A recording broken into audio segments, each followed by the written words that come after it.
Discoveries at a biolab at a Northeast Valley home are leaving neighbors concerned for their health tonight as authorities continue their investigation into those materials that were found inside the home's garage. According to the arrest report, we're learning more tonight about the connection between the Central Valley and a suspected illegal biolab in Las Vegas.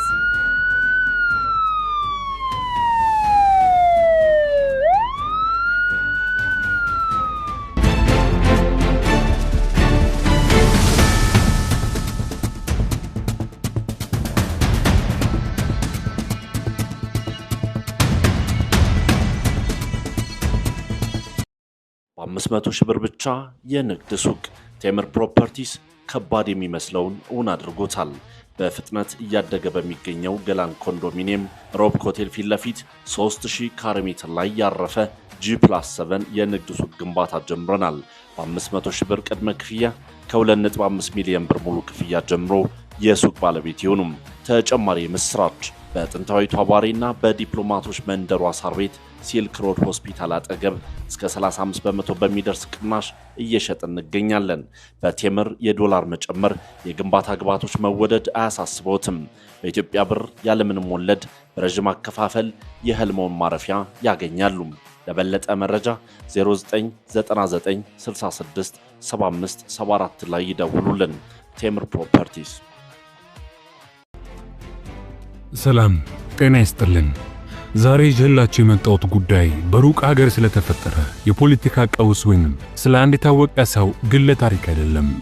ዛሬ የምናወራው ምናልባትም በዚህ ሰዓት እያደባ ስላለው እናም ካልተጠነቀቅን የሰውን ዘር ከምድረ ገጽ ስለሚያጠፋ እጅግ አስፈሪ አደጋ ነው። እስቲ አንድ ጥያቄ ልጠይቃችሁ። ጎረቤታችሁ ማን እንደሆነ ምን ያህል ታውቃላችሁ? ማታ ማታ መብራት ሲጠፋ በመኖሪያ ቤታቸው ውስጥ ምን አይነት ነገር እየሰሩ እንደሆነ እርግጠኛ ናችሁ? ይሄ ጥያቄ ፓራኖያ ወይም ፍራቻ ለመፍጠር አይደለም። ሰሞኑን በላስ ቬጋስ አሜሪካ የተፈጠረው ክስተት ግን ይህንን ጥያቄ እንድናነሳ ያስገድደናል።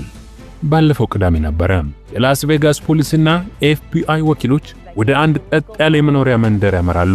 ተልዕኳቸው ቀላል ነበር። ቤት ውስጥ ህገወጥ ሥራ ይሰራል የሚል ጥቆማ ደርሷቸዋል። ምናልባት የዕፅ ማምረቻ ወይም የህገወጥ መሳሪያ ግብይት መስሏቸው ይሆናል። ነገር ግን የቤቱን በር ሰብረው ወደ ውስጥ ሲገቡ በተለይም ወደ ጋራዡ ሲያመሩ ያዩትን ማመን አቃታቸው። ጠባቂዎቹ ወዲያውኑ ወደ ኋላ ፈግፍገው የአደጋ ጊዜ መከላከያ ልብስ ወይንም ሃዝማት ሱት እንዲመጣ አዘዙ። ለምን? ምክንያቱም ያገኙት ነገር ድራግ አልነበረም። ያገኙት በፊልም ላይ የምናየውን ለዓለም ህዝብ እጅግ አደገኛ የሆነ የባዮሎጂካል ላቦራቶሪ ወይንም ባዮላብ ነበረ።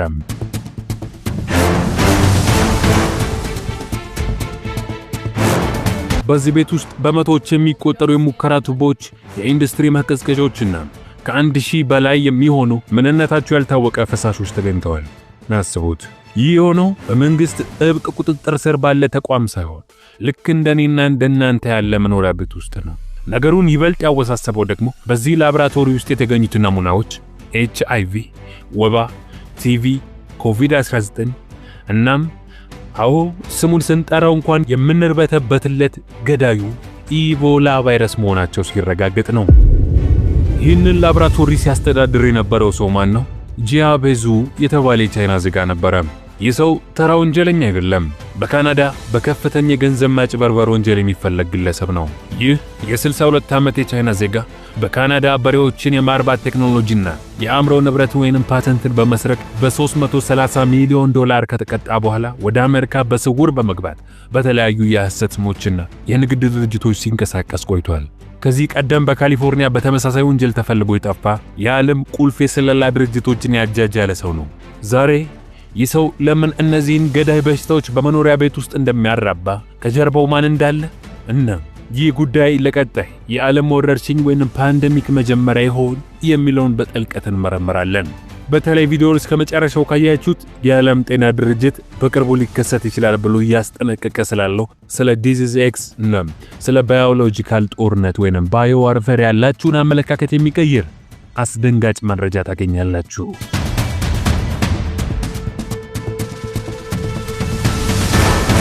ወደ ዋናው ጉዳይ ከመግባታችን በፊት በላስ ቬጋስ የተፈጠረውን ድራማ በዝርዝር እንመልከት። ፖሊሶች ይህንን ቤት የጠረጠሩት በቤት ውስጥ በሚደረግ እንቅስቃሴ ብቻ አልነበረም። የቤቱ ባለቤት የሆነው ጂያቤዙ እጅግ በሚስጥርና በጥንቃቄ ነበር የሚንቀሳቀሰው። ነገር ግን ወንጀል ሲሰራ መቼም ቢሆን ፍጹም አይኮንም። የሆነ ስህተት ይፈጠራል። ባለስልጣናት ወደ ጋራጁ ሲገቡ ቦታው ወደ ሙሉ የሳይንስ ማዕከልነት ተቀይሮ ነበር። የኢንዱስትሪ ማቀዝቀዣዎች። እነዚህ ማቀዝቀዣዎች በተለምዶ ለስጋ ወይንም ለምግብ ማከማቻነት የሚያገለግሉ አይደሉም። የሙቀት መጠናቸው እጅግ ዝቅተኛ እንዲሆን ተደርገው የተሰሩ ናቸው። ለምን? ምክንያቱም ቫይረሶቹና ባክቴሪያዎቹ ሕያው ሆነው እንዲቆዩ እጅግ ቀዝቃዛ የአየር ሁኔታ ያስፈልጋቸዋል። የሴንትሪፊዩጅ ማሽኖች። እነዚህ ማሽኖች ደምን ከፕላዝማ ለመለየት ወይንም ቫይረሶችን ለማጣራት የሚያገለግሉ ናቸው። አንድ ግለሰብ ለምን ይህ ማሽን በቤቱ ያስፈልገዋል? በመጨረሻም የተከማቹ ናሙናዎች። ከ1000 በላይ ጠርሙሶች ተገኝተዋል። አብዛኛዎቹ መለያ ወይንም ሌበልም አልነበራቸው። አንዳንዶቹ ግን በቻይነኛ ቋንቋ ኮድ የተጻፈባቸው ነበሩ። እዚህ ጋር ነው ነገሩ የሚከብደው። የፖሊስ ሪፖርት እንደሚለው በላስ ቬጋስ የተገኙት መሳሪያዎችና ናሙናዎች ከዚህ በፊት በ2023 በካሊፎርኒያ ከተገኘው ሌላ ህገወጥ ላብራቶሪ ጋር ኮንሲስተንት ወይንም ፍጹም ተመሳሳይነት አላቸው። ይህ ማለት ምን ማለት ነው? ይህ ማለት አሜሪካን ለወራት ሲያተራምስ የነበረውና በካሊፎርኒያ ተደምስሷል የተባለው ላብራቶሪ አልጠፋም ነበር ማለት ነው። ልክ እንደ ካንሰር ቦታውን ቀይሮ በሌላ ከተማ በሌላ ስም በድብቅ ሲሰራ ቆይቷል። ይህ ሰው ጂያቤዙ ለወራት ከፖሊስ አፍንጫ ስር ሆኖ አደገኛ ቫይረሶችን እያመረተም ነበር። ግን ቆይ ይህ ሰው ብቻውን ነው ወይስ ይህ የአንድ ትልቅ ኔትወርክ አካል ነው? ወደዛ ከመሄዳችን በፊት የዚህን ሰው ማንነትና በካሊፎርኒያ የሰራውን ጉድ ማወቅ አለብን። ምክንያቱም የላስ ቬጋሱ ጉዳይ የዚያ ቅጥያ ነውና። ወደ 2023 እንመለስ። ቦታው ሪድሊ ካሊፎርኒያ፣ አንድ ትንሽና ጸጥ ያለች ከተማ። በዚህች ከተማ መሃል አንድ ጥቅም ላይ የማይውል አሮጌ መጋዘን ነበረ። ማንም ሰው ስለዚህ መጋዘን ትኩረት ሰጥቶት አያውቅም። ነገር ግን የአካባቢው ተቆጣጣሪዎች ወይንም ኮድ ኢንፎርስመንት ኦፊሰርስ አንድ እንግዳ ነገር አስተዋሉ። ከመጋዘኑ ጀርባ አንድ አረንጓዴ የውሃ ቱቦ ወጥቶ ይታያል። ይህ የተለመደ ሊመስል ይችላል፣ ግን ህገወጥ የውሃ ግንኙነት መስሏቸው ሊያጣሩ ሲሄዱ ያዩትን ማመን አልቻሉም። በመጋዘኑ ውስጥ የገቡት ተቆጣጣሪዎች በሺዎች የሚቆጠሩ የላብራቶሪ ዕቃዎች፣ በመቶዎች የሚቆጠሩ ፍሪጆችና ልብ በሉ ወደ 1000 የሚጠጉ ነጭ አይጦችን አገኙ። እነዚህ አይጦች ተራ አይጦች አልነበሩም። ጄኔቲካሊ ኢንጂነርድ ወይንም በዘረመል አሊያም በዲኤንኤ የተለወጡ አይጦች ናቸው። እንዲያውም ሳይንቲስቶቹ ሲያጣሩ እንዳረጋገጡት እነዚህ አይጦች የሰው ልጅ በሽታ የመከላከል አቅም እንኳን ወይንም ሂዩማን ኢሚዩን ሲስተም እንዲኖራቸው ተደርጎም የተቀየሩ ናቸው። ይህንን ለማድረግ እጅግ ከፍተኛ ዕውቀትና ገንዘብ ይጠይቃል። አንድ አይጥ ብቻ ለመቀየር በሺዎች የሚቆጠር ዶላር ያስፈልጋል። ታዲያ እነዚህ 1000 አይጦች ለምን አስፈለጉ? መልሱ በጣም አስፈሪ ነው። እነዚህ አይጦች የሚያስፈልጉት ኮቪድ-19 እናም ሌሎች ቫይረሶች በሰዎች ላይ የሚያደርሱትን ጉዳት ለመሞከር ነው። ባለስልጣናት ፍሪጆቹን ሲከፍቱ ያገኟቸው ቫይረሶች ዝርዝር ይሄ ነበር። HIV፣ ቱበርኩሎሲስ ወይንም ቲቢ፣ ማላሪያ አሊያም ወባ፣ ኮቪድ-19 እናም ኢቦላ። እስቲ ቆም ብለን እናስብ። ኢቦላን የሚያህል እስከ 90% ገዳይነት ወይንም ፋታሊቲ ሬት ያለው ቫይረስ በአንድ በራሱ እየፈራረሰ ባለ አሮጌ መጋዘን ውስጥ ማስቀመጥ ምን ማለት ነው? አንድ የመሬት መንቀጥቀጥ ቢፈጠር ወይንም አንድ ጠርሙስ ቢሰበር በከተማ ውስጥ የሚፈጠረውን እልቂት አስቡት። የዚህ ላብራቶሪ ባለቤት ፕሪስቴጅ ባዮቴክ የሚባል ድርጅት ሲሆን ፕሬዝዳንቱ ደግሞ ያው ቅድም ያየነው ጂያቤዙ ነው። ይህ ሰው በወቅቱ ዴቪድ ሂ የሚባል የውሸት ስም እየተጠቀመ ነበር። ሲይዙት ፖሊስን ለማሞኘት ሞክሮ ነበር። ነገር ግን ጉዳዩ ከባድ ስለነበረ በኤፍቢአይ አይን ውስጥ ገባ። ታዲያ እንዴት ሆኖ ነው ይህ ሰው ከእስር ወጥቶ ወይም አምልጦ በላስ ቬጋስ ሌላ ላብራቶሪ ሊከፍት የቻለው? ይሄ ነው የአሜሪካን የፍትህ ስርዓት ጥያቄ ውስጥ የከተተው። አሁን ወሳኙን ጥያቄ እንጠይቅ። ለምን አንድ ግለሰብ ወይንም አንድ ድርጅት ለምንድን ነው እንዲህ አይነት አደገኛ ቫይረሶችን ያለ ፈቃድ የሚያከማቸው? በመርመራው ሂደት ሁለት ዋና መላምቶች ወይንም ቲዮሪ ቀርበዋል። አንደኛ የገንዘብ ጥማት ወይንም the financial motive። መጀመሪያ ላይ እንደተነገረው ይህ ላብራቶሪ የተቋቋመው በኮቪድ ወቅት ነበር። ያኔ ዓለም ሁሉ በድንጋጤ ውስጥ ነበረች። እነዚህ ሰዎች ራፒድ ቴስት ኪት ወይንም ፈጣን የኮቪድ መመርመሪያ መሳሪያዎችን አምርተው ለመሸጥ አቅደው ነበር።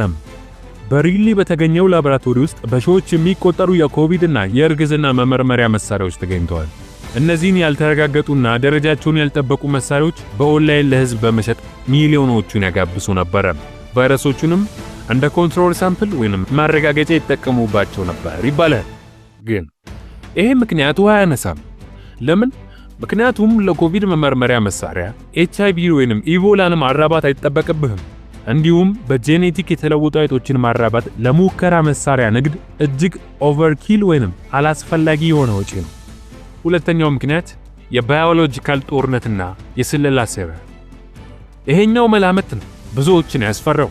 በፍርድ ቤት ሰነዶች መሰረት ጂያቤዙ ከቻይና ባንኮች የገንዘብ ድጋፍ ያገኝ ነበር። በዋየር ትራንስፈር ማለትም ቀጥታ ከባንክ ወደ ባንክ በሚደረግ የገንዘብ ዝውውር ከቻይና ወደ አሜሪካ ገንዘብ ይላክለት ነበር። የአሜሪካ ኮንግረስ አባላት ይህንን ጉዳይ ሲሰሙ ነገሩ የብሔራዊ ደህንነት ስጋት ነው አሉ። ምክንያቱም ቻይና ወይም ሌሎች ተቀናቃኝ ሀገራት አሜሪካ ውስጥ ስሊፐር ሴልስ ወይንም የተኛ ህዋስ የሚባሉ ህገወጥ ላቦራቶሪዎችን እያዘጋጁ ሊሆን ይችላል የሚል ፍራቻ አለ። ዓላማውስ ምንድነው? አንድ ቀን ጦርነት ቢነሳ ወይንም አለመረጋጋት ለመፍጠር ቢፈልግ እነዚህን ቫይረሶች በህዝብ ውስጥ መልቀቅ።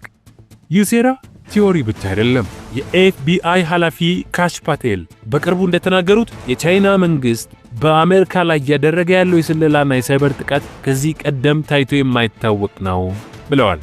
ታዲያ በላስ ቬጋስ የተገኘው ናሙና የዚህ ትልቅ ስትራቴጂ አንዱ አካል ቢሆንስ? ጂያቤዙ የራሱ ዓላማ ያለው ነጋዴ ነው ወይስ በሌሎች የሚዘወር ወታደር? ይህ ጉዳይ ለምን ያሳስበናል ትሉ ይሆናል። ለምንስ አሜሪካ ስላለው ላቦራቶሪ እዚህ ኢትዮጵያ ሆነን እናወራለን? ምክንያቱም ቫይረሶች ድንበር የላቸውም፣ ፓስፖርትን አይጠይቁም። ኮቪድ-19ን አስታውሱ። በቻይና ዋን ከተማ ሲጀመር ብዙዎቻችን የኛ ጉዳይ አይደለም ብለን ነበር። ነገር ግን በሳምንታት ውስጥ ነው ዓለምን የቆለፈው። የዓለም ጤና ድርጅት ወይንም WHO ከቅርብ ጊዜ ወዲህ ዲዚዝ ኤክስ ወይንም በሽታ ኤክስ ስለሚባል ነገር እያስጠነቀቀ ነበር። ይህ ዲዚዝ ኤክስ እስካሁን በስም የማናውቀው ነገር ግን ወደፊት ተከስቶ ከኮቪድ በ20 እጥፍ የከፋ ጉዳት ሊያደርስ የሚችል በሽታ ነው። ሳይንቲስቶች እንደሚፈሩት ከሆነ ቀጣዩ ፓንደሚክ የሚመጣው ከተፈጥሮ ማለትም ከሌሊት ወፍ ወይንም ከጦጣ ሳይሆን እንደዚህ ባሉ ጎስት ላብስ ወይንም ህገወጥ ላቦራቶሪዎች ውስጥ ከሚሰሩ ስህተቶች ሊሆን ይችላል። በላስ ቬጋስ በተገኘው ላቦራቶሪ ውስጥ ያሉት ቫይረሶች ጌን ኦፍ ፈንክሽን ወይንም የማጥቃት አቅማቸው የበለጸገ ቢሆንስ? እነዚህ ሰዎች ቫይረሶቹን ይበልጥ ተላላፊና ይበልጥ ገዳይ ለማድረግ እየሞከሩ ቢሆንስ? አስቡት። በጄኔቲክ የተለወጠ መድኃኒት የማይበግረው የኢቦላ አይነት በአንድ አሮጌ ጋራዥ ውስጥ ተቀምጦ ቢሰበር ውጤቱ ምን ሊሆን እንደሚችል መገመት አያዳግትም። ይህ ላቦራቶሪ የተገኘው በላስ ቬጋስ ነው። ያልተገኙትስ ስንት አሉ? በኒውዮርክ፣ በለንደን፣ በፓሪስ ወይም እዚሁ በአዲስ አበባ። ቴክኖሎጂው እየረከሰ ሲመጣ፣ የባዮሎጂ ዕውቀት በቀላሉ እየተገኘ ሲመጣ ማንኛውም እብድ ወይንም አሸባሪ በጓሮ ውስጥ የሞት ፋብሪካ መክፈት የሚችልበት ዘመን ላይ ደርሰናል።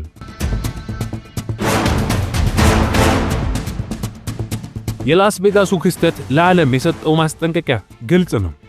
FBI አሁን በቁጥጥር ስር ያዋለው አንድ ሰውና አንድም ቤት ብቻ ነው።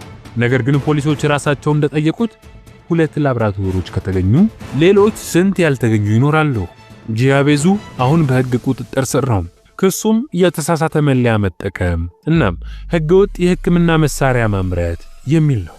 ነገር ግን ብዙዎች ይክስ በጣም ቀላል ነው ይላሉ። በሰው ልጆች ህይወት ላይ ቁማር ለተጫወተ ሰው፣ የዓለምን ደህንነት አደጋ ላይ ለጣለ ሰው ይቅጣት በቂ ነው ትላላችሁ? ይህ ታሪክ የሚያስተምረን ነገር ቢኖር በዙሪያችን ስላለው ነገር ንቁ መሆን እንዳለብን ነው። ዓለም እኛ እንደምናስባት ቀላልና ሰላማዊ ቦታ አይደለችም። በየጓሮው በየጋራዡ ምናልባትም ከግራችን ስር እኛ የማናውቀው ብዙ ሴራና አደጋ አለ። እናንተስ ምን ታስባላችሁ? ይህ የላስ ቬጋስ ላቦራቶሪ የገንዘብ ማግኛ ዘዴ ብቻ ነበር ብላችሁ ታምናላችሁ? ወይስ ከጀርባው የቻይና መንግስት ወይንም ሌላ አካል አለ? ዲዚዝ ኤክስ የተባለው ቀጣዩ ወረርሽኝ ከእንደዚህ አይነት ቦታ ይነሳ ይሆን? ሐሳባችሁን፣ ፍራቻችሁን ወይንም ጥያቄያችሁን ኮሜንት ላይ አስቀምጡልን። እያንዳንዱን ኮሜንት እናነባለን። ዛሬው ቪዲዮ አይናችሁን እንደገለጠ እናም አዲስ መረጃ እንደሰጣችሁ ተስፋ አድርጋለሁ። ጉዳዩን በቅርበት የተከታተልን አዳዲስ መረጃዎች ሲወጡ የምናቀርብላችሁ ይሆናል። እስካሁን ደቂቃ ድረስ ስለተከታተላችሁን ከልብ አድርገን እያመሰገንን ይህን ቪዲዮ ከወደዳችሁት መረጃ ሰጪ ነው ብላችሁ ካሰባችሁ እንዲሁም ለሌሎች እንዲደርስ ያግዘን ዘንድ ቪዲዮውን ላይክ፣ ቻናሉን ሰብስክራይብ በማድረግ ያላችሁን ሐሳብ አስተያየትም ከስር በኮሜንት መስጫ ስፍራው ላይ በማስቀመጥ ቤተሰባችንን ይቀላቀሉ። በቀጣይ መረጃ ሰጪ በሆነ ቪዲዮ እስከምንገናኝ ሰላም።